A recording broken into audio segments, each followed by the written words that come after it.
Selamat pagi Bu Desma dan teman-teman. Hari ini saya akan mempresentasikan tentang perubahan sosial dalam bidang pendidikan.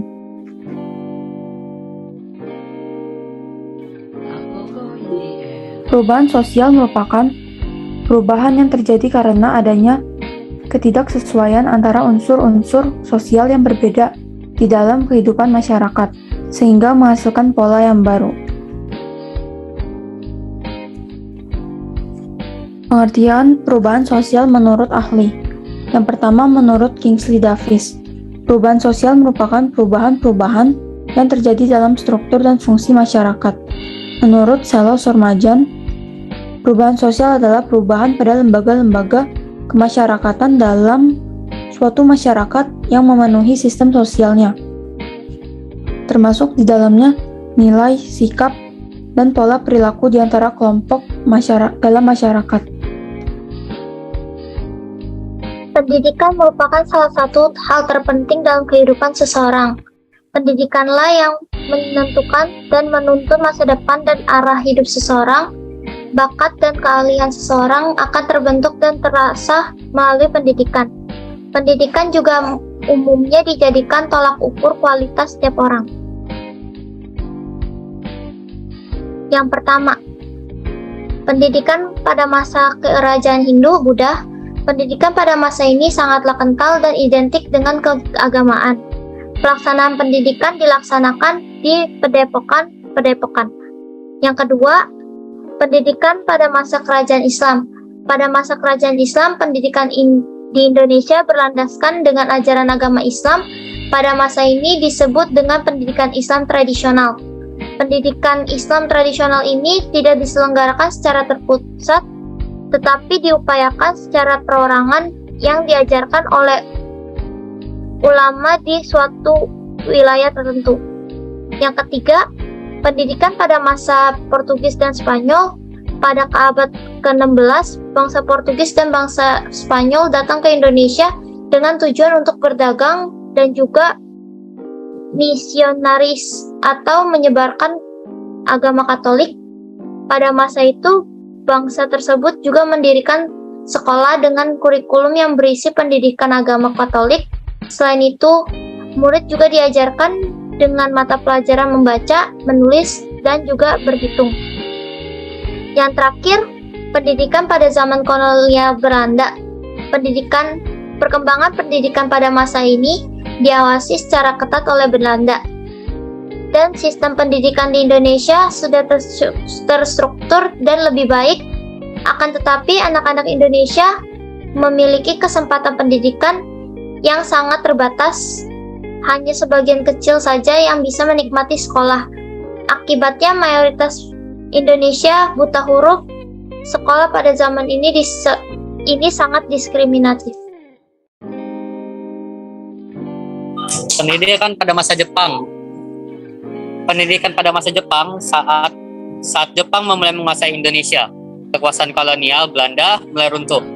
Runtuhnya masa kolonial disertai dengan tumbuhnya dengan sistem pendidikan, di mana pada masa Jepang menghapus pembagian sekolah berdasarkan kelas sosial. Artinya sekolah-sekolah untuk pribumi dibuka, sedangkan untuk sekolah Belanda ditutup. Pendidikan pada masa kemerdekaan. Jenjang pendidikan pada masa ini sudah mulai disempurnakan menjadi SMTP dan SMTA, serta mulai mempersiapkan sistem pendidikan nasional dengan UUD 1945. Pada masa ini diterapkan juga jika dasar sistem pendidikan nasional adalah UUD 1945 dan Pancasila. Pendidikan pada masa pra-kemerdekaan bersifat demokrasi, yaitu menerapkan wajib belajar sekolah bagi anak-anak yang sudah berusia 8 tahun. Pendidikan pada masa Orde Baru. Pemerintah Orde Baru melakukan pembangunan terencana dalam penelitian 1, 2, dan 3, dan seterusnya. Namun pada masa itu keuangan negara membengkak sehingga mendorong dibangunnya SD Impres, yaitu mengangkat guru-guru dan juga mencetak buku pelajaran. Pendidikan pada masa reformasi. Pada masa reformasi masih ada yang menggunakan kurikulum 1994. Beberapa pada saat kemudian kurikulum 1994 diubah menjadi kurikulum 2000. dan menjadi kurikulum 2002. Pada tahun 2005, kurikulum 2002 digantikan dengan kurikulum tingkat satuan pendidikan. Pada tahun 2013, kurikulum ini diubah menjadi kurikulum 2013. Kurikulum 12 menekankan pada kompetensi berbasis sikap, keterampilan, dan juga pengetahuan. Faktor-faktor penyebab terjadinya perubahan di bidang pendidikan ada 3, yaitu urbanisasi dan perkembangan pembangunan kota-kota metropolitan, infrastruktur dan sarana prasarana yang berada di kota metropolitan lebih memandai daripada di pedesaan sehingga menyebabkan terjadinya urbanisasi. 2. Ledakan pertumbuhan penduduk besar. Semakin tinggi tingkat pertumbuhan penduduk, maka sistem pendidikan harus diperbaiki dan pendidikan diperluas untuk menyesuaikan dengan jumlah penduduk. 3. Kemajuan pesat teknologi modern di semua bidang kehidupan. Seiring perkembangannya kemajuan teknologi menyebabkan perubahan pendidikan agar mempermudah masyarakat menyesuaikan pendidikan pada masa saat itu.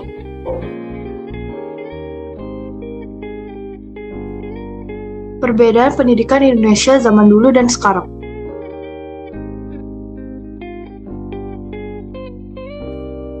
Cara mengajar guru pada murid masa lampau menggunakan papan tulis dan kapur untuk menjelaskan materi, sedangkan murid menggunakan pena pensil dan buku untuk menerima materi yang diberikan oleh guru. Tetapi seiring perkembangan zaman dan kemajuan teknologi, alat-alat yang digunakan sudah menggunakan alat elektronik seperti infocus, laptop untuk menjelaskan materi-materi yang diberikan pada murid. Siswa kini tidak perlu menulis materi yang diberikan, cukup memahami dan mendengarkan apa yang diterangkan oleh pengajar.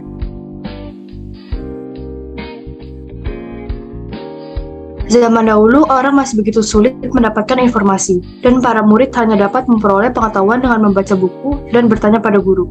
Tetapi sekarang sudah berubah dengan kemajuan teknologi dan media komunikasi yang dikembangkan manusia, seperti internet, televisi, radio, dan surat kabar. Kecanggihan ini sangat memudahkan para siswa untuk memperoleh informasi.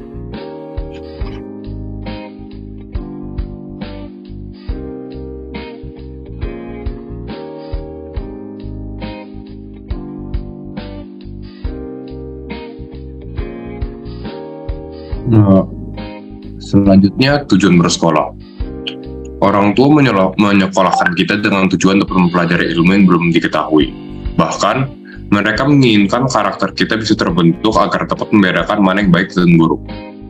Pada zaman dahulu, hal-hal inilah yang begitu diperhatikan oleh guru, orang tua, dan siswa. Semakin zaman berkembang, siswa-siswi justru hanya mementingkan nilai yang tercantum pada rapor semata. Hasil tugas dan ulangan jadi tolak ukur keberhasilannya, sehingga nilai yang tinggi pun tidak dapat mencerminkan karakter kepribadian siswa.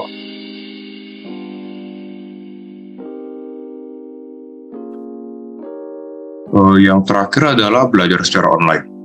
Adanya pandemi COVID-19 yang mengharuskan para pelajar dan mahasiswa belajar dari jarak jauh, terbukti membuat penggunaan sarana pembelajaran online bertambah populer di sekolah-sekolah dan kampus. Sebelumnya, sarana pembelajaran online memang sudah digunakan sejak beberapa tahun lalu, tetapi tidak semasif pada tahun 2020 dan 2021 saat pandemi terjadi. Di sisi lain, perubahan ini juga memicu polemik karena sebagian masyarakat menilai pembelajaran online memakan biaya tidak sedikit dan kurang efektif.